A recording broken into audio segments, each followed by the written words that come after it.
Payg'ambarimizning nasablari va tug'ilishlari.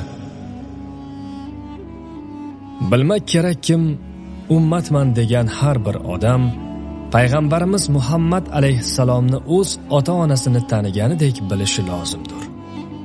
Payg'ambarimiz sallallohu alayhi va sallam o'zlari arab naslidan, Quraysh qabilasi, Bani Hoshim urug'idan bo'lib, nomi shariflari Muhammaddir sallallohu alayhi va sallam.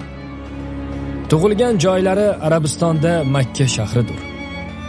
Otalari Abdulloh, Abdullohning otasi Abdul Muttalib, uning otasi Hoshim, uning otasi Abdumanofdir. Ushbu 4 otalarni bilishlik har bir musulmonga lozimdir.